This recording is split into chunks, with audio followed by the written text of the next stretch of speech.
think we're good. John Jacob Jingleheimer Schmidt. Oppenheimer. Do you remember John Jacob Jingleheimer Schmidt? Yeah, his name is my name too. Yes. But the only reason I know that is from Barney, the big purple dinosaur. Legend of the game. On for a comeback, actually, would you believe? The Barbie thing has, Barney is in the Barbie? So Barney the dinosaur is on for a comeback. There's going to be a serious movie. And because he's Hasbro or what? I don't know who owns him. Some deal has been done behind the scenes. Okay. But it seems to be that in light of the Barbie success, Mattel is like opening their whole back catalogue and they're looking at anything else they can do.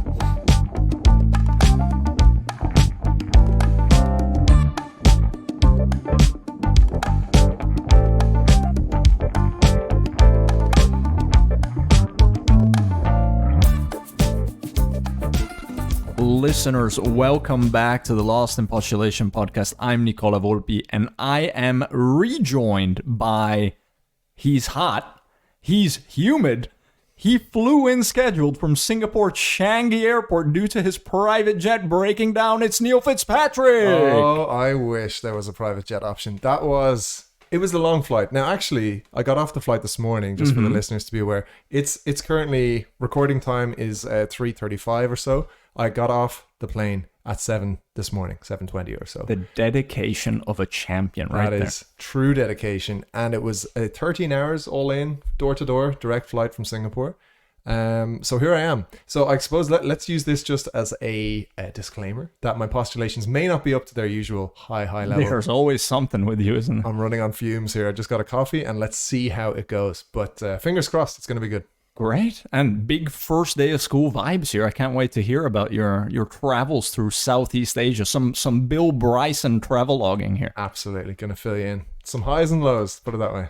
Good. Listeners, welcome back. As we mentioned, as always, you can reach out to us on all our platforms. By the way, Neil, did you know that we now have an Instagram? I didn't know that. Well, I just found out 2 seconds ago. I'm being told to call it the gram. Yeah, you got to be on the gram. Yeah. Not to be confused with the graham cracker. No, or the measurement of weight. Or the measurement of weight, right? From which kilogram? Yes, indeed. Were you a fan of the graham crackers? Did you have those in Ireland? I think we would have called them water crackers or water biscuits. They're made by a company called Cars. Now, those... That's an atrocious name. Water biscuits? Yeah. Now, the thing is, though, graham crackers, as you're saying it, I believe that's an Americanism where it's Graham. Graham, you would say. And they call them graham crackers. But... if that was written down in Ireland, you would call it a graham cracker. And I think those do maybe exist, but anyway, we're getting... like a loyal listener of the podcast, Graham O'Hara. Exactly, yeah. Graham, he loves that. I'm Definitely sure loves he when does. his name is being used. I'm sure he does. So yeah, we are Lost in Postulation on Instagram. Find us. We're going to be posting all the content. Did we get the full...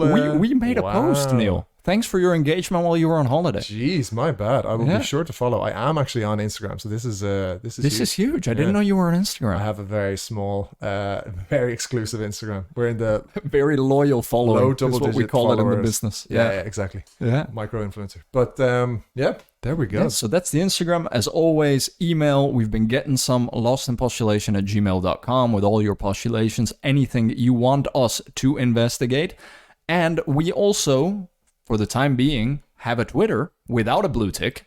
Yeah. That's @inpostulation. All the cool kids don't have a blue tick. That's my understanding. Yeah, I think there's been quite a rebel showing there. Huh? Yeah. Nobody really pandering to Elon. Let's see for how much longer that thing stays around. Yeah. Well, I read this morning, actually, that Meta, Facebook, wants to launch basically their own Twitter. Yeah. Leave them at it. Yeah. Let the tech bros fight it out amongst themselves. Have fun. They'll make a movie about it. Yeah, exactly. Yeah. I'll watch that. Yeah. Neil. Southeast Asia. Yes. What's good? What's good in Southeast Asia? So for the listeners who haven't been keeping up, I have been away the last 2 weeks and I was in Singapore for about a week, and then I went over to Bali for also about a week, and then we wrapped it up with a day in Singapore at the end, and then back to Copenhagen. So what I thought I would do is just give a rapid fire highs and lows, good and bad, things I loved, things I didn't, from those. You've been to both places. I heard from last week's episode, your intro, that you have mixed feelings, let's say, about Bali, and positive split feelings. Yeah. So without further ado, let's jump in and I'll give you my positives, right? This is like your school report on what you read over the summer type of thing. Exactly. Yeah. the stand up at the top of the class and read it out. Here we go. So Singapore, let's talk about the positives. Overall, better than expected. I really, really liked Singapore. So I didn't expect to like it this much. I knew kind of what to expect. I knew it was going to be clean, modern, all these things. But it was extremely nice. It was very comfortable. It felt very safe. The vibes were quite good, actually, most of the time. Highlights for me were museums. There were some absolutely pretty much the best museums I've ever seen. The National Gallery and the National Museum, both of which were absolutely amazing. Huge. The food was great. Hit up some hawker centers, got some chicken rice, got all the good stuff. Didn't get to try chili crab. It's about $100 a go, so we were kind it's of quite like, intense, okay, steep. It's like I'm always up for trying something, but that feels a little bit like on the exploitative side. More on that when we get to the negatives. Karaoke was great fun. KTV, as they call it over there. So we're big fans of going to a private room and just like singing our heads off basically there, rather than, you know, the traditional Danish style of karaoke, which is when you sing in front of everyone Performance, else. Right? So that was great fun. Loved that. And just getting around is fantastic. You tap on and off with your debit card, which I know exists in other places. Right. But obviously you have the beautifully air-conditioned MRT rail going around. But Grab as well. So we didn't even have Wi-Fi. We didn't have 4G when we were there. We just used Wi-Fi. But you can just, with that and your card on a Grab account, you can get from A to B for nothing. Like it's in a place that's otherwise very equivalent to Denmark in terms of cost. Taxis are just nothing. Yeah, it's like free. I've never taken taxis as much as in the time I lived there. Insane. Like, yeah. I would actually worry for my step count if I lived there, because I don't think I would walk anywhere, because also it's humid as hell and unbelievably You're hot. bound to sweat through your shirt by the time you get to the restaurant 2 blocks away. Exactly. So lots to love about Singapore. Those are the main ones. Love it. There were a few things, and I'll shout out my kind of negatives, and then I'll kind of get your thoughts on this. So things that weren't as good. Number one, alcohol prices. Now I wasn't there to get wasted or anything. Like this was a cultural experience, but still, I like a beer at the end of the day with a dinner or whatever. And we're talking 15 Singapore dollars for a pint is the going rate. That's the starting point. Of Tiger, which is made by Heineken. Yeah. And if you go for example, a Guinness, you could be looking at $18, $19. And these dollars are basically 1-to-1 with euros, or, you know, like it's that kind of ballpark we're talking, right? So pretty steep on alcohol. Now, I know the reasons why. I know it's like a vice tax. I know that they're heavily trying to disincentivize it. You also can't drink really out in public beyond 10 o'clock. So it is very heavily regulated. I get that.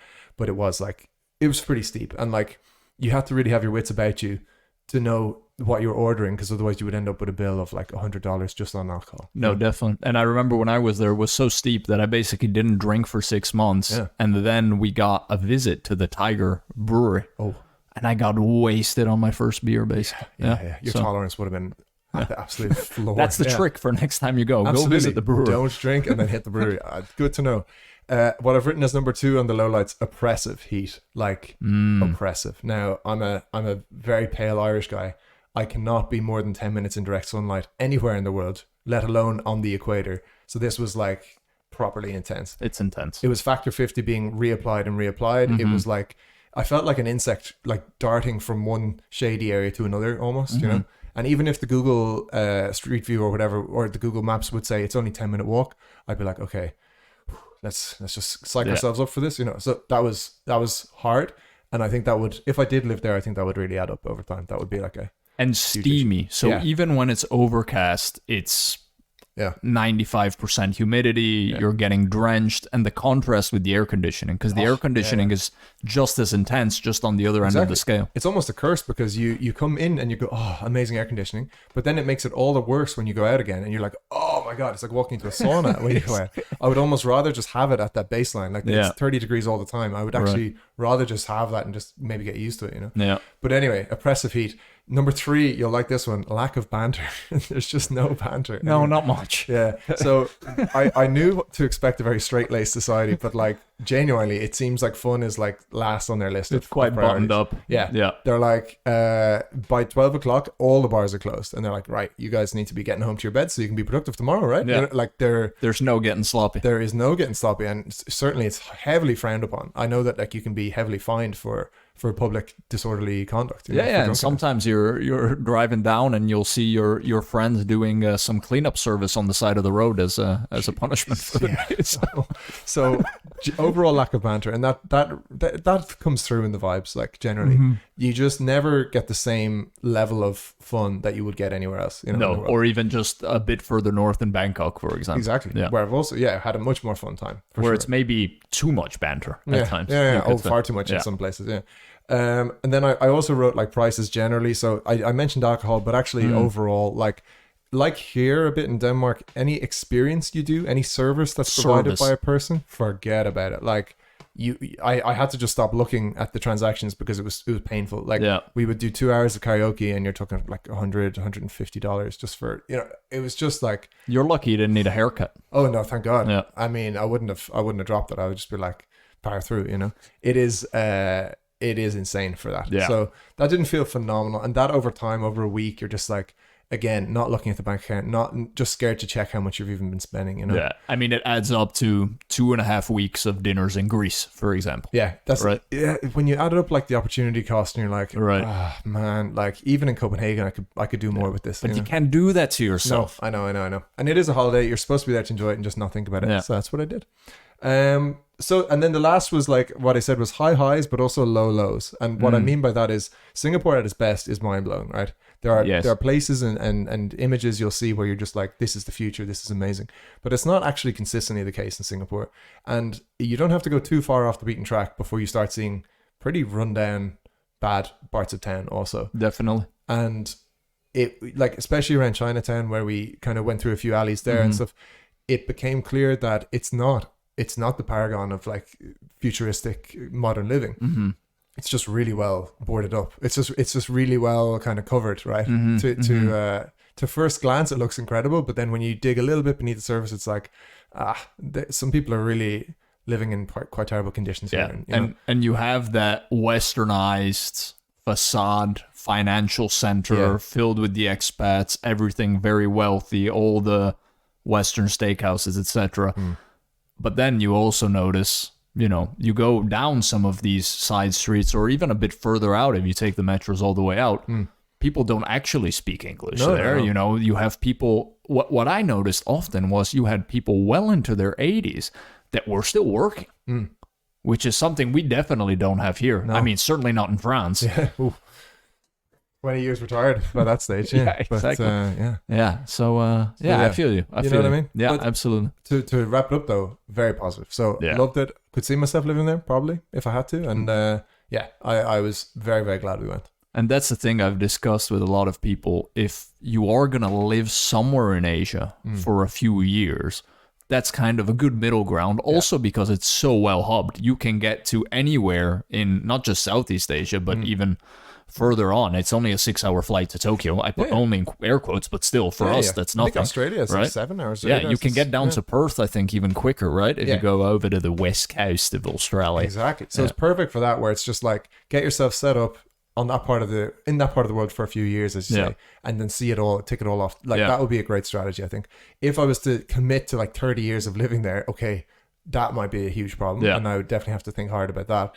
But for a few years, I could definitely see it. I think it's a bit the classic place where, and considering this is in its modern constellation, it's a very young country. I mean, when I was there, they were having their 50th birthday, right? They went from fishing village to what they are now in just 50 years. Crazy. Considering that, like many of those types of places, like take your Abu Dhabis, Dubais, whatever, if you go to live there as kind of a Western expat, fortunately or no, unfortunately, you stay very much within your bubble. So you're not getting that much of the local experience, which I don't think is always the greatest thing. Cause, No, I agree with that. You're never going to be integrated, like zero. No, definitely not. Guess. But food, awesome. Top of the line, huh? Love that. Yeah, hawker centers. What a contrast, though, because like in a hawker center, you're talking $3 to $6 for something. There's no middle ground. Yeah, and then you can walk like 10 steps down the road and go to a restaurant, and it's like, that'll be $50, please, for basically the same exact thing. You're like, where is the money going? Yeah. And who knew something as conceptually simple as chicken rice, chicken with rice, Oh yeah, could be such a bang for your buck. it is pretty special. Yeah, I love it. I had it 3 times, I think, chicken rice in various places, and that was one I could just keep doing. That was awesome. Yeah. Singapore. I Singapore. recommend it. You recommend it. Absolutely. It sounds like. Go there, listeners. It has the Lost in Postulation seal of approval, I think Boom. we can say for sure. Which brings me swiftly on, and I'm looking at the time here. Let's do a quick speed run through Bali. Bali. Now, Bali, Indonesia. Bali, Indonesia. And I don't want to review Indonesia because I think Bali is like its own thing, right? Like, Yes, I absolutely. I cannot cast any sort of aspersions towards Indonesia at all point. here. The So let's- island of Bali. Let's take it from that, right? Now, I believe there's hours of conversation to be had about this because if we wanted to, because it's an unbelievably interesting topic. What I would call like the downfall or the rise and fall, let's say, of Bali as a destination.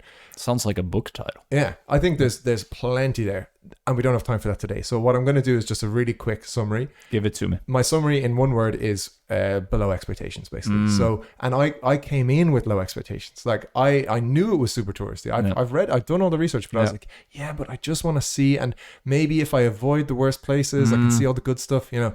And I'm glad I went. That was the main thing I was saying to Yura as well towards the end, and we said to each other, like, we're glad we saw it, because until you've seen it, you can't really have so strong an opinion about it, because you're only basing it off hearsay and what you see online or whatever. So now I can really say with certainty, do not go to Bali. You know? Yes. Like, it's not, for many reasons, actually, it's not a place anyone should be looking at going for a holiday, I would say. Especially to go out of your way Yeah. to go get that experience. in Exactly. Bali. And the point is basically write down the reasons you want to go to Bali, and I guarantee you'll be able to find way better places to go that will tick those boxes way harder than Bali does. Definitely. Way harder. I don't know if that makes sense, but it'll be like a way better choice. So to be very quick though, there were some positives from Bali. So I loved any of the cool nature we saw, like nice actual rice paddies with a bit of sunset in the background up in Ubud, that kind of area. Very green island. Super nice. Yeah, that was cool.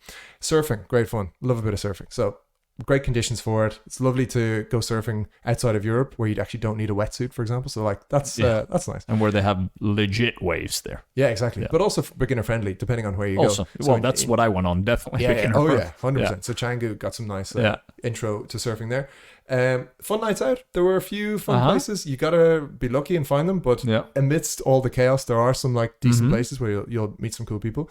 Some of the prices are good, so like you can get a bit of a bang for your buck for sure. And the staff were absolutely amazing. So like any of the service staff that we met in our little hotels we stayed in or anything like that, super nice, more accommodating than probably I've ever encountered. Just absolutely lovely, particularly in the smaller places. The staff were just above and beyond. But that's where my list ends, kind of positives, because there were some serious negatives. And the first negative is just overall, man, like I knew it would be touristy and I knew it would be fake, but this is easily number one on my list of worst touristy places in the world. And I've been to Rome, Venice, these kind of places where I Stop thought, always hating on Italy. no, huh? but I know, as in like I thought those were bad. Like I walked away, I came away from Rome being like, whoa. But no, actually, in hindsight, that was like barely It's scratching the the surface. Canary Islands on steroids. It is. Yeah. And especially now in 2023, I think it's probably just gone to the next level. Yeah. You cannot move, basically. Like you if you go to any of the main areas, Seminyak, Sanur, Ubud, Canggu, Kuta, any of those, you are talking like to drive 10 kilometers, it's an hour. You will be sitting for an hour in traffic. If you want to walk that distance, you can, but you will be harassed by every single driver along the way. Every single person with a motorbike. Super stressful. Hey man, taxi, you need transport. Man. And there's only so many times you can say no before you just start like trying to ignore it, basically. Yeah. But not only that, every restaurant, every club that you walk by, hey guys, you want party? Hey guys, you want dinner? It is like, it feels like you're going insane, actually. Yeah. So hated that. But also just in general, you feel like you're being scammed constantly. Every single transaction you do, every dinner you pay for, every taxi you're getting, you are on the lookout constantly because you know that these guys will pull a fast one if they get a chance. Yeah, And they you will. have to be on your toes. You've got this crazy exchange rate that you need to always be thinking about. And when you're talking about 1 million Indonesian rupiah, that's like 100 Danish kroner or something like that, or 200, that kind of ballpark. So you need to be like rapidly making that conversion always and just double checking, like, hold on, does that make sense? Did I A lot of zeros did there. I add a zero or not? and they will have no problem throwing, like if they say, yeah, it's $1 million, that bottle of water is $1 million or something, like they will just do it. So constant vigilance, always worried about being scammed. Bags of cash. Yeah. Oh, actually, we did the whole trip with no cash, funny enough. Oh, because that must be because I was there quite a while ago. They hadn't really made the transition yet. But so that's good. We were just like, one way to avoid, or one factor to avoid getting sick, I suppose, is to avoid handling too much cash, because that cash has been like handed around how many times. So we did everything by card. Yeah. Now that did limit, let's say, what we would do a bit, but in a way it just made sure that like anything we were paying for, it was traceable. It was like, all legit, so it just felt a little bit safer. Anyway. Okay. But anyway, I mentioned it, the horrible infrastructure, and relevant to our last few episodes, Google reviews are a disaster in Bali. Fake or what? 100% fake. So every restaurant, without exception, every single restaurant has 4.9 or like 4.8. Okay. With 5,000 reviews. There's a cartel. It's like, it's actually hilarious though, because it's so fake. Like, you can pick a restaurant and there's been 5 reviews today, 5 stars from people going, amazing, amazing, amazing, amazing, amazing. And the only way, so everything is 4.9. So then the only way you can get any sort of indication of what's good is if you sort by worst, as we've been doing on this podcast. And then you'd start to see like, okay, I got food poisoning. I literally, got robbed here, So you feel like you're flying blind, basically. My number one resource when I travel is out the window, Yeah. So just as you can hear, it's just like a fake touristy hellscape at its worst. And at its best, it's like a fine place to hang around. Yeah. Yeah. How does that ring true for you? Yeah, it definitely rings. I think I was there maybe now 8 years ago. At the time I was living in Singapore, so it was a short hop over. Yeah. But same thing. You had heard all about it, and I said, let's give it a try anyways. Exact same. Now you've told me it's gotten worse. Yeah. Funny thing, you didn't mention like the actual culinary experience there. The thing is, I don't think we actually accessed it, because between paranoia about getting sick, about food safety, and then not knowing what's good or bad because of Google reviews, we just played it unbelievably safe and just went with like kind of more upscale places where we were like, okay, this one looks fancy, and it is, and it'll cost a bit more, but at least we're not going to be like freaking out about ruining the next 3 days. What you're putting into your body. Exactly. So I don't think we even, that was probably, I missed out there on that. Yeah. Suckling pig, I hear, is very good, stuff like that. Didn't have any of that. But. I mean, Indonesian food in general is very good. I didn't have much of that when I was in Bali. Basically, every night was, are you going to have the nasi goreng? Yeah. Or the mee goreng. Exactly. One is with noodles, one is with rice, but the rest of the dish is the same. But nasi goreng was great. I had a few of those. Well, there you go. But that was basic. But it is a very, like, there is a lot of variety. I mean, it's the biggest archipelago in the world, Indonesia, right? It's like a lot of mixes of culture. So it's a shame that you don't get to touch upon that in Bali. I didn't either. So there you go. Yeah. I think it's due a fall, basically. So I think more and more tourists will come away saying what I'm saying now. And over time, this will erode, I think, the appeal of the place as a destination. And I think tourists now will get smart and go to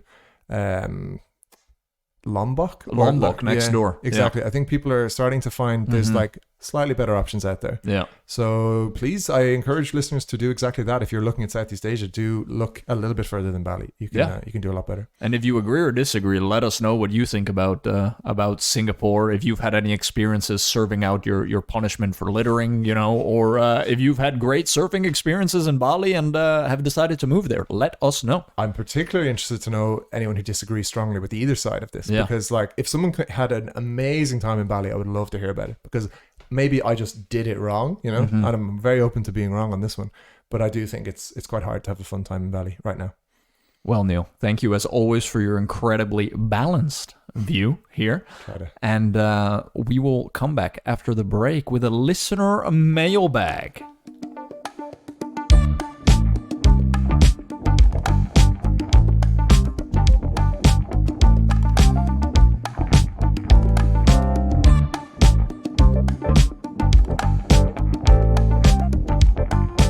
Welcome back, listeners, and a big thank you to all the listeners that wrote into the mailbag. We've pulled out a few on this episode that we're going to cover now and evaluate, postulate on. Absolutely. It's been too long. It's been a while since we had some listener input. Absolutely. And what we don't get to this time, we're going to definitely include going forward in some of the episodes. But Neil, I thought to start us off with something that actually picks up off of one of your postulations Yes. last spring, where you basically went out on a limb and said that the future of travel are night trains. Yes, 100%. You know, I'm paraphrasing, but I think you're a probably- big fan of the night train. If anything, I probably over-egged it even more than that. But I'm a huge fan of the night train, and I still hold that point that I believe by the next 10, 15 years, we will be getting trains to all major cities in Europe rather than flying. Well, Holding that, yeah. next 10 to 15 years? I think so. I think there's one opening. There's a line that goes from Stockholm to Paris that's opening in the next 10 years. Pretty sure. There's regular night trains that run every day. That will be an absolute game changer. Very sure. If you say so, Neil, because we have a listener that says Yeah. Well, let's something let's in get between, into it. maybe. Let's get into it. Yeah. So we had a listener postulation from Zitian Jiang from Guangzhou in China, who, on your recommendation, he says, after listening to one of the episodes of this podcast, thanks to Neil, I decided to add the overnight sleeper train experience to my itinerary to travel between Copenhagen and Stockholm. Excellent. Now, Zitian also wrote that to do this, he flew from Guangzhou to Copenhagen via Cairo. Ooh. So there you go, via Cool. Cairo. They lost his luggage on the way back, apparently, okay. all over the place. about But so now you know, if you want to get to Guangzhou from here, It's got to be via. go via the pyramids, baby. Okay, why Yeah. not? Yeah. So he told us he thanks you for that, and then he wrote us basically an essay here. I mean, Bruce Chatwin travelogue to Patagonia type of stuff. So I've highlighted some key points. He says he decided to go with the second class bunk bed, okay, because he thought just sitting in the seat overnight would not be the best experience. Strongly agree. Yes. There you go, and that would defeat kind of the purpose of the night train. I think then it just becomes a very difficult ordeal rather than an enjoyable experience. Yeah. Agree. He said it reminded him of the Polar Express from the outside, or the Hogwarts Express, if you're familiar with those, as am opposed indeed. to bullet trains. Yes. I am indeed. Yeah. Would you agree with that? Well, yeah, and I can imagine if you're at all used to high-speed rail in China, this probably was a massive disappointment, actually. But we're doing our best, okay? We're just a little bit slower with the old high-speed rail. But yes, so far I'm on board. Okay, you're on board. Yeah. So there are 3 beds in each room on top of each other, a small sink in the room covered by a lid, and a small cabinet mirror for paper cups, etc. Okay. The bed was already made. Well, That's you'd plus. like to think so. Yeah. And with a small clean towel provided, so Okay. you can wash up before you go to sleep. Hey. Okay. He says one of his bunkmates came in. They just said hello, not much socializing. Then they stopped in Lund, kind of the next stop. Another bunkmate came in. Oh, yeah. Not much socializing. They're all just kind of getting ready for bed. Yeah. And then Zitian says, and how could I not give the shower a try? As I have never seen a shower on a train. Exactly. Incredible, right? While the train is moving. This is part of the experience, yes. So I gathered my wash bag and headed to the shower. The shower experience was not exactly a pleasant one. Oh, dear. It's a very British approach to wording this. I think he's population. being diplomatic here as well, yeah. The water pressure was low and the water was cold. No. That's not too funny. Okay, this is already not as good as my experience. But yes, okay. I guess I shouldn't have expected a fine spa experience on a train. So he's taking it on the chin. I still think he could have expected warm water, though. That sounds like a big miss for the old SJ. For the old SJ, exactly. Yeah. Soon after returning from the shower to my bed, I found a problem with my bed. Uh-oh. There is a light above my bed that I could not switch off. No button or switch in the entire cabin No could way. control this light. What? I tried to find staff on the train, as you do, but they were nowhere to be found. Oh, no. Oh well, an eye mask would do for the night. I guess it would. Resourceful. Yeah. Zitian here. So then he talks about how they arrive and says they actually arrived 10 minutes ahead of schedule in Stockholm. Yeah. So much so that he had to kind of rush to get ready. Wasn't you ready know? for it. Yeah. And then, post-mortem, thinking back, there was no one checking my ticket or passport at the station or in the train. Yeah. How did they know I was the right passenger on the train They don't. or in the bed? I had the same experience, actually. Right? Yeah. What's more peculiar was I received a text message a few days after the journey. SJ, this is the rail company, right? Or the operator of the train, apologized for the issue during my journey and refunded me 20% of my ticket to my credit card. What was the issue? He goes on, there was no delay. In fact, we were ahead of schedule, or any other major issue I could think of, besides the malfunctioning light. Or that plus the cold water maybe. Which he didn't report, though. Okay. I couldn't think of anything else, but once again, there wasn't any staff I had seen on the train to even report the issue. Jeez. Had something happened while I was sleeping? It might forever remain a mystery. Oh, that's so interesting. Yeah. And then he goes, and he concludes with, would I do it again? I would say no from Malmo to Stockholm, because the route was not as interesting as I had expected. Really just a bed on rails.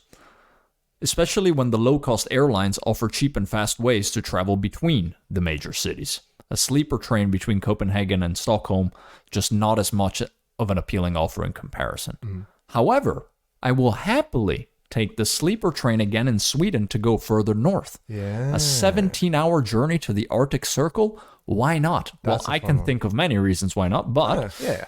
So I can enjoy the full amenity on the train, including the cafe, the scenery, and the possible social opportunities with other travelers. Yeah. Okay. Fully about buy that? that. I love the positive note on the end as a positive next step. However, I would still hold my point though that there's a way to do it that makes it still better than getting a Scandinavian or Norwegian air, one of those, right? Enlighten us. So the way is, and I don't know if these prices have held, but at least when I did it, I needed to be in Stockholm working at 8 a.m. Right? That was the starting point. And my choice was either to fly at 6 something or like 6 a.m. from Copenhagen, get up at the crack of dawn, or earlier than that even, and go, which I hate, or take the night train and just wake up, wake up nice and gently as I roll into Stockholm Central Station and then make my way to a working cafe. So I went with that option. Now, I also sprung for a private room, which I think was a game changer, because that gave me my own shower, my own toilet, my own room. So that was pretty worth it, I would say. And it wasn't that much. That was 100 and something euro at the time. Okay. Now, I think in these inflationary times, I don't know if you could get a ticket for that today. This was like in 2018 or so. But in any case, what that meant was that I didn't have to spend any money on accommodation in Stockholm if I had flown the night before. And it meant that I got to wake up and just head at a relaxed pace to a hotel to get breakfast, first of all, which was included in the ticket, and onwards then to my working situation. Wait, so breakfast in a hotel was included in the train ticket? Yeah, and it's a hotel at the central station. So how was that breakfast? Continental, buffet? What was like classic hotel, which we've discussed on the podcast. We could go on. But so I loved it for that reason. Okay. And just like Zitian said, actually, I was never checked at any point. I literally got on the train at Copenhagen, got into my room, and never heard from a soul. There was announcements over the speaker and stuff, but I never met a person in the whole time. Now, the only thing that makes me realize maybe it works though is because if I was just some randomer, I surely would have been disturbed by the real person who had the ticket, right? If it's full. Yeah. But like if anyone goes on and just picks a room and goes in, probably someone is going to come and be like, you're in my room, So I think the fact that I was in the room and door was locked and all, I guess any inspector would look at it and be like, well, that must be Neil then, Okay. I guess. Now, that's me just postulating here. I don't really know. But so as you can hear, I'm still quite positive on the you old, are bullish. On the train. Now, I know other people take the 4-hour Snapptåg, the fast train. The fast train, right. Also probably is pretty good, but I like the overnight. The slow experience. burn, reading by your nightlight, which doesn't turn off on the bunk. Cozy. Love it. But I love the postulation, and I love how he remains open to the idea if it was for the northward journey, which I've never done actually. So maybe I'll join him on that trip. Well, I think we will have to record a podcast on the way. Let's hope the audio quality holds up. 17 hours of it. Absolutely. Okay, well, there you have it. Night trains. Zitian, thanks for writing in. We look forward to hearing about your travels further north once you get there, once you decide to go there. Part 2. Great. Neil, we got a lot of feedback on Google reviews. That's good. People are taken to the segment. They're loving it. They're sending in their own Google reviews. Fantastic. I have one here which I've decided to highlight. Yeah. Hi all. Hello from Michael in NYC.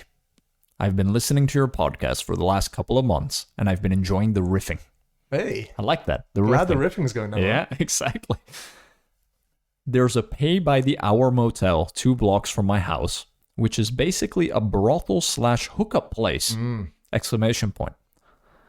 and their Google review game is fire.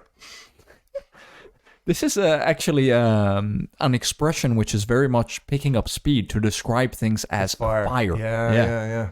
Love that. As in hot, on fire. We're Gen Zs really at heart. We are. Yeah.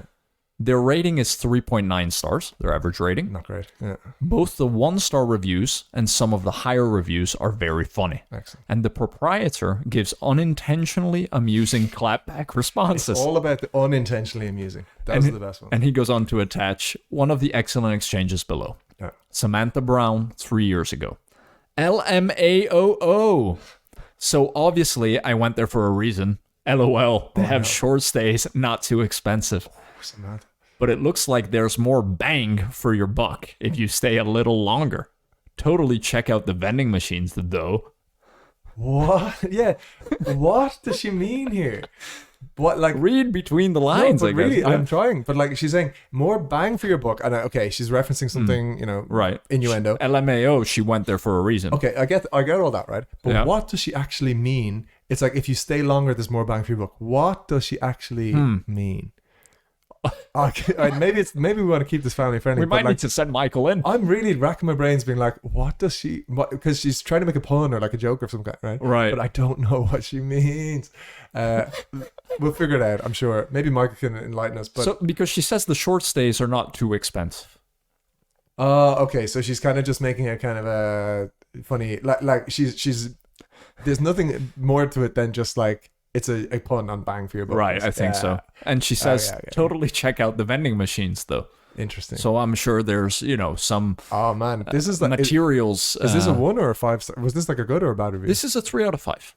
Yeah, I think this is actually like a secret 5 in a way because it's like a 3, but it's like actually it makes you really want to go and check it out. Yeah. And it garnered a response from the owner. Oh, fantastic. Samantha, I hope you saw value in the bang you received. We look forward to seeing you again real soon. Oh no. Now it gets creepy. Did that response have a name at the end of it, by the way? That's always interesting. From the proprietor. Yeah. No, just from the owner. See, I think there's always like the balance between whether it's Jeff or whether it's just right. the Jeff business. the barber from exactly, Lower Manhattan. Exactly. Yeah. That, I always enjoy when it's like a guy because if say it's Jeff, then you can go through all the reviews and be like, it's Jeff all the way down. Jeff's killing it. He's just firing them up. But no, okay. That is great. Like I like any establishment that leans into the humor, right. And a fairly positive review for once. Yeah, I mean it's a 3. I mean, because most times with a 3, the response is like, "Sorry to hear it wasn't a good experience. We do everything we can to make sure." Blah blah blah. So this was a bit more lighthearted. They're owning it, and the mystery remains, Michael. If you want to investigate further about more bang for the buck if you stay a little longer. We're doing the maths here. We're crunching the numbers. Is there some subtext there? I'd love to know. Yeah. But as ever, if I was in New York, I would love to swing by and just stick my head in the door and just see what the story is like. What are the vibes like? But alas. So in the email, Michael didn't actually tell us the name of the place. Oh. So I wanted to find more reviews for it. And I went into Google Maps and I started looking for pay-by-the-hour motels in the Bronx. Needle in a haystack. This is... There's a lot. Yeah, exactly. So then I started looking for ones with a 3.9 average reviews. There's a lot of those. There's a lot of those as well. I'm not sure I found the one he was talking about, but I found the River Road Motor Inn in the Bronx. Motor Inn, okay. Motor Inn, yeah, in the Bronx, okay. Which advertises, there's pictures with a big banner about cleanest rooms in New York. Outside. Wow. And he puts it in quotes, so maybe that was from a review said it, in the New York Times or something. Exactly. 4225 Webster Avenue, Bronx, New York. Okay. And you can find them bronxshortstays.com. Huh. Now, there were some reviews here. Here is a 1-star review from a local guide with 73 reviews. Cornejo Corazón de Acero Cornejo. Okay. Customer service is the worst. Guy on the phone is unprofessional and rude. This people need more training. I was looking to book a deal for a week, but this guy on the phone needs to be fired. Whoa. Really bad customer service. He told me come over and book in person. I'm not going to come over from another state just to book the room. Dude, I hope you get fired. And then he puts the date, even though it's automatic, but he writes it in 29th of April 2021, 7:11 p.m. 7 have found this helpful. And then there is a reply from the owner. River Road Motor Inn owner. It's customer. Yeah. Couldn't resist. And that's it. Oh man, I like the brevity though. Just like not even going to bother responding to all the actual critique, but just like grammar police, and then I'm out. You know. Why is Cornejo? Surely he's in another state. He might be in Jersey. He might be in somewhere in Pennsylvania. It's the tri-state region. Why can't he find a pay-by-the-hour motel, even if it's a bit more expensive, in Jersey or close to Philly? Yeah. And save on the gas to get there? My thinking here was, first and foremost, that he was a foreigner and that he wasn't actually aware of what type of establishment he was dealing with here. And he was literally trying to book a stay in the Bronx, thinking that it would be his base. Hotel, okay. Maybe, I'm just thinking, right? Because this kind of thing, I believe this kind of establishment is not like universal. Like not every country has pay-by-the-hour motels, right. I don't think Ireland does anyway. But the Bronx has a lot. The Bronx certainly has a lot. Has them in Japan and even Singapore, funny enough. I actually this is going to sound bad. Did you get more bang for the buck for a longer stay? Actually, just to bring us briefly back to Singapore, we landed at 6 a.m. in Singapore and wanted an early check-in because we were absolutely dead getting on the plane, and it was no dice with our hotel. No. So we wandered around and we found a very lower standard place, and we asked them, can we just seriously, we just need to sleep for a few hours, and they're like, yeah, fine, yeah.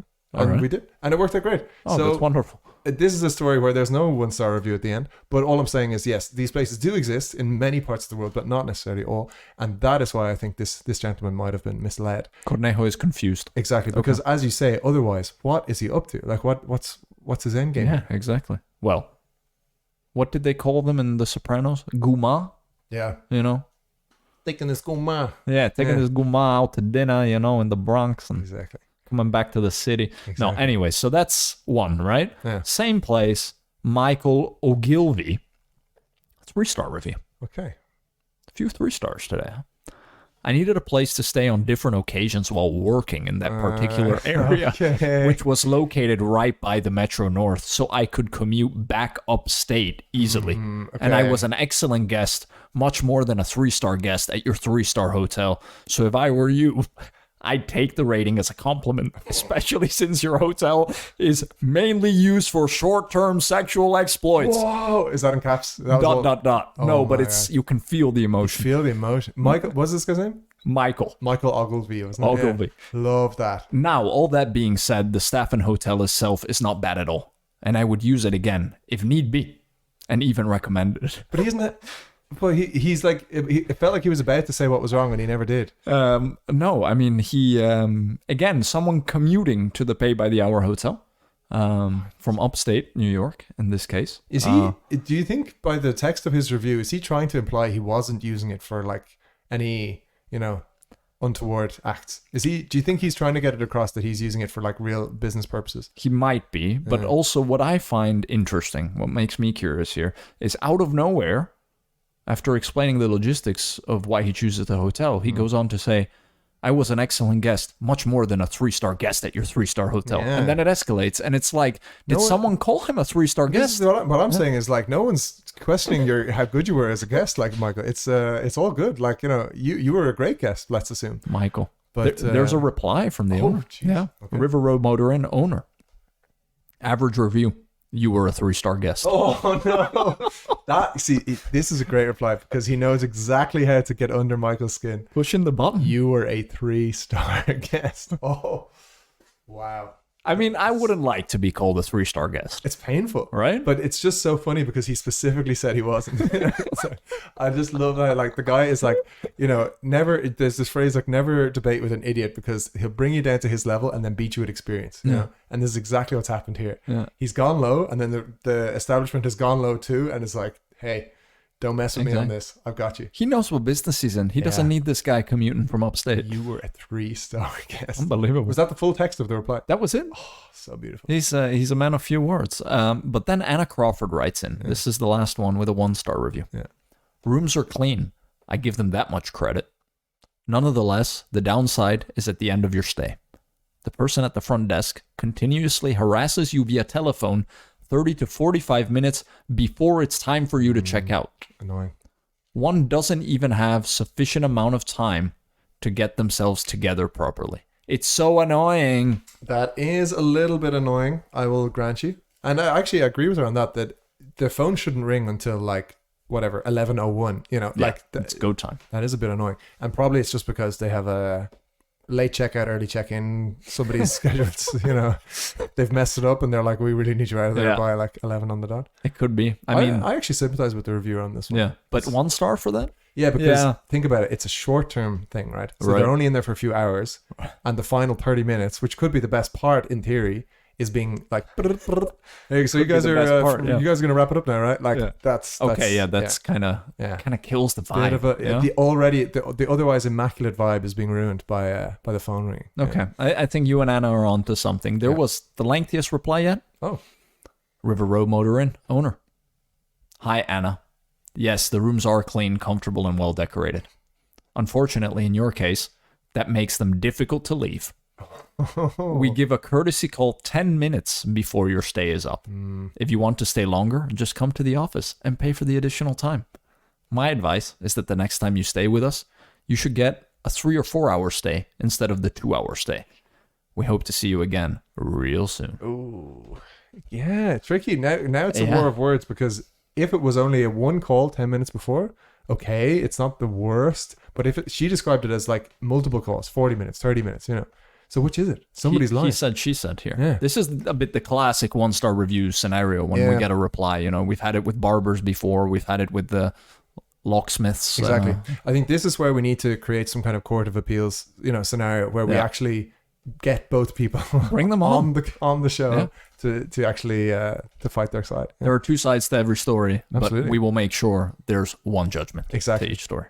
I would love that, actually. Imagine if we could get people on and then have them agree that they will change their review if this court finds them guilty of lying. Would be the most fulfilling thing I've done in my life. Would be finally having an impact on the world. Imagine Absolutely. Jeez. So that was our mailbag for today. Love it. Yes. Keep it coming. Please do, listeners. We're going to take a quick break, and then we're going to come back with a parting shot recommendations for you guys.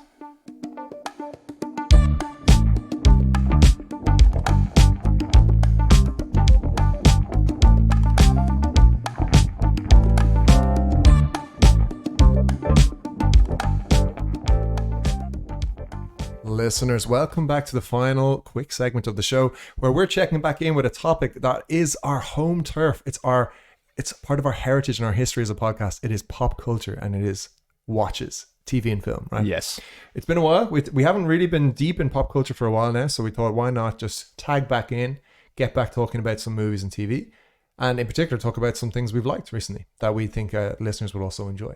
Absolutely. So I think we'll kick off on your side, Nicola. So do you have a watch to recommend? I do have a watch to recommend. Neil, do it. Do it now. Oh, this rings a bell, but actually... I'll be back. Terminator.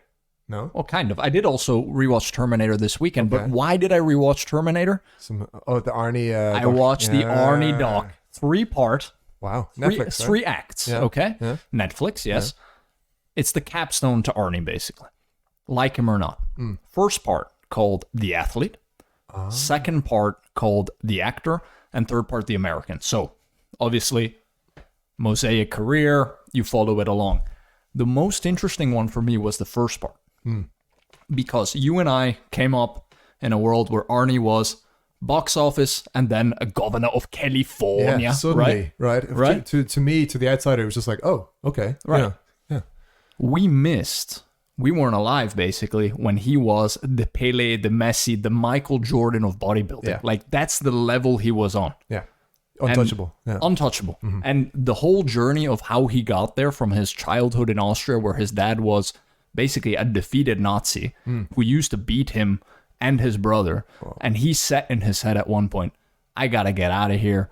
Had the pictures of all the big bodybuilders on his wall, just started doing the work, and then said, okay, next step, I gotta get to America because that's where I can actually, excel at the sport.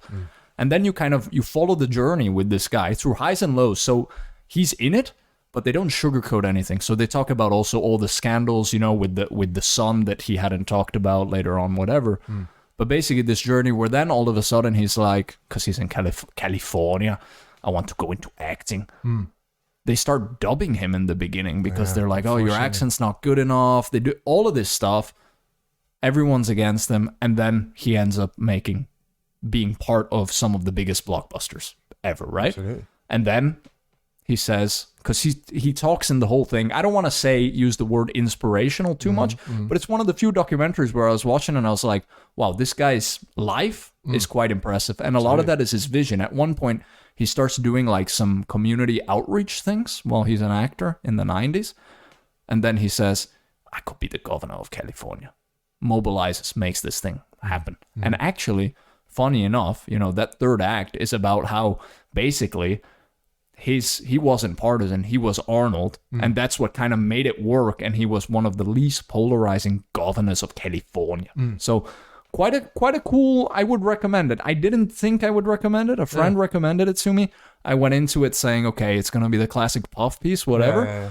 But there's also some raw emotion from him himself, especially when diving into the last act, and yeah. Oh, fantastic. Yeah. I'll add it to my list. And it's called Arnold, so look Can't it up. miss it, yeah. One of the few Netflix originals that I've actually enjoyed in the past maybe 3-4 years. Yeah, because that's saying something. Yeah. The quality has slipped, yeah. get But that's out. brilliant. Yeah, there Glad you go. to hear. Yes, So I will absolutely. check it out. That's Arnold. What do you got? Well, I was on, as listeners will know, I was on some long flights recently, so I had a chance to watch a lot of things actually. So the films I watched were things like The Whale, Avatar, Way of Water. I watched The Whale, Brendan Fraser. The Whale. So that I saw The Menu, and I saw Schindler's List. I saw like a real. You saw Schindler's List on the did, plane? for the first time. First time? I've never seen it. Yes, Oh. it was incredible. So that was my watch. That's an intense The experience. first watch I want to give is, I know there's some people out there who love films and haven't seen Schindler's List like me, because it's long as hell. And whenever it's sitting on the streaming services and you're like, oh, do I really want to spend 3.5 hours on this? It is so good. Beautiful Oh my God. And it's just like, it's one of those films that you go in with high expectations, and it even somehow it's like better, Liam Neeson is absolutely best, like just Ben Kingsley doing it, putting in the work as well. Ray Fiennes. Rafe absolutely killing it. And it was a Rafe Fiennes series of movies for me because The Menu was also him. He's the villain in that. So I was watching Rafe in all sorts of stuff. But it was amazing. It was just phenomenal. So I just wanted to land that point that I wish someone had told me this, which is like, don't mess around, go watch it. No. I know it's Well, long. I tried. Yeah. Wait, have you watched Of course, I've seen Schindler's List. it? Come on. Yeah. Okay. I thought you were about to say you tried and you had to turn it off. No. I tried to tell you to watch. Oh yeah. No, you probably did. That's true. But no, finally that's done. Big tick in the box. Absolutely loved it. So if there's anybody left out there, please do watch it. And then the other watch I was going to give, But directed by your buddy, who you owe a massive apology to now. I do. Steven Spielberg. So I was forming a bit of a hot take on Steven after watching The Fabelmans. I was thinking, hold on a sec, has he actually ever put in like a proper banger, like a real, and like something that is like untouchably amazing? And I was actually I was forming an opinion. I was thinking even like E.T., like I was finding chinks in the armor, let's say, and he does have a few absolute flops as well, but all is forgiven for Schindler's List. That is an absolute untouchable stone cold classic, and no matter what he ever does, he can make 10 Fabelmans and I will still call him GOAT tier director for that. It is that good. Powerful film. Wow. Yeah, just loved it. The only other watch I was going to throw out was The Menu, actually. So The Menu, directed by our friend Mark Mylod, who directed many of the Succession episodes. Yes. So he was like helming this piece, and it kind of, even though it got nominated for a bit of Oscars and it got a bit of buzz, it did kind of fly under the radar, even in the broader Best Picture discussions. Like it just didn't really get the attention I think it deserved. This was from last year? Yeah. Okay. It was in the Oscars this year. So it didn't win anything. It was like it totally flopped basically. Right. But we have Anya Taylor-Joy, Nicholas Hoult doing a pretty great job as the lead couple. But Ray Fiennes just putting in a great work as a great shift as the chef. Yes, chef. Right. And it's just like it's kind of like compelling, can't look away, horror / dark comedy, which is very Mark Mylod as well. And having watched Succession, you can kind of see shades of it in his direction for this as well. That's always interesting. Yeah, so from that point of view, you can kind of see what's going on. So I think that film, unfortunately, just fell a little bit to the wayside, given that it was such a heavy year for absolute bangers like Banshees and Everything Ever All at Once and Tar and all these others. The Fabelmans. Yeah. So, I actually do think if people get a chance to watch it, I don't know where you can find it really on streaming, but it is actually a little bit better than I expected. Not perfect by any means, but worth a watch. The Menu. Exactly. All right. And then if I can just tack on a slight negative, You've got to. don't bother with The Whale. Jeez, I was. Okay, because I saw The Whale in theaters, I think, during Oscar season. Yeah. But you liked it quite a bit, right? Or Yeah, but I didn't think, I thought there was a lot of overacting from our guy Brendan, and I liked the ambition, the concept, how they tried to tackle it, basically being in this room the whole time. I can appreciate that from an artistic perspective, but is it a movie? And this is always what we say, that I'm going to go back and rewatch eagerly on the streaming? No. I thought you were going to say, is it a movie? And I would say no, because it's actually an adapted stage play. It's a theater production. Right. That's the whole in a room. Yeah, exactly. And halfway through, I was like, is this just an adapted play? And I only realized as I was watching it, I was like, oh, they're never going to leave this area. And sometimes when plays are written, it's like for a very good reason, because it'll work really well. That they're plays. Yeah. Because they can put one location on the stage and you can sit there as an audience member and be fully immersed in it. With movies, you don't have to do that. So you don't have that constraint. You can tell a bigger, more ambitious story. And I'm not saying that's a problem in and of itself, but in this case, the thing doesn't justify the area, the room that he's in is not like, it doesn't justify staying there for so long. There's like sides to the story that I would like to have seen more of. But anyway, I just thought, as I agree with you, basically, it was not actually phenomenally written. There's some really, really dodgy lines in there. Acting was subpar from everybody, and Brendan was like good, committed, but not like. You didn't feel anything? Very, very little. Only towards the very end, and I was like, it just started to somewhat get me. But this links me to another thing, which is on planes, your reaction to films is different than in real life. You're always a bit more vulnerable on planes. Yeah. That's my theory. But at altitude. Something about it, I don't know. But anyway, my point is, if you haven't seen The Whale and you're thinking about it, skip it. Watch The Menu. Watch After Sun. After Sun. I was just about to say, if we bring it all back, can we all agree that the best film of the last year running has been After Sun? I think so. Closely followed by The Quiet Girl on Colleen Kuhn, which I still haven't seen. That is a banger. Okay. Also, and a nice 90-minute clips along, great film. In the Irish language, don't call it Gaelic. First ever Irish language film, actually, as well. Full length feature film in Irish, yes. Oh, really? Yeah. Because there's loads of Irish media, TV shows, short films, stuff like that. Never a full length feature. Wow, that's huge. The Quiet Girl. Yeah. Okay. Amazing. We said 2 recommendations. No, sorry. Now, I've just been watching so much. Yeah. I love it. I have one final one. Yes. And I'm late to the party on this one because this series, HBO series, so already there you have it, Our Swing Zone, it ended. Its series finale was actually on the same night of Succession series finale. Oh. Also 4 seasons from 2018 to now. Barry. Oh, yeah. Written, directed, acted, starring Bill Hader. Yes. Great comedian, great comedic writer. But the show, it's like this cocktail which finds... We're not done yet. I think we're about 65% of the way through. So we're at the beginning of season 3 out of 4. But we've done that all within a week. Whoa. Short, punchy episodes, 30 minutes. Yeah, okay. Nice. This cocktail of comedy, PTSD, the anti-hero who, when he's the hitman, you're like, oh, he's doing horrible things. But then he's back on the stage dreaming of becoming an actor. And you're like, wow, you're really cheering for him. All these conflicted feelings and emotions. Right. But also, I get 3 to 4 solid belly laughs in every episode. It's Bill Hader. Yeah. It's Bill Hader. But also, is Bill Hader getting deep? And now I feel it in season 3. Getting dark, like getting Sopranos' last 2 seasons. Dark. It has stopped surprising me when a comedian turns out to be a great actor. It seems like the two just go hand in hand, you know? Like you almost can't be a good comedian without being a good actor. Right. And I feel like you can't be a good actor without also having a funny bone or, a sense of timing, right? So it's no surprise that he's such a good actor, but it is still amazing to see that someone can build a career as a comedian and then transition to serious acting and do a great job. And it's one of these kind of like... come to Jesus moments, like the Mike White with the White Lotus, where all of a sudden everything clicks into place. This is Bill Hader's White Lotus. Exactly. We'll be super interested to see what he does from here, though, because right now this is his thing, right? Yeah.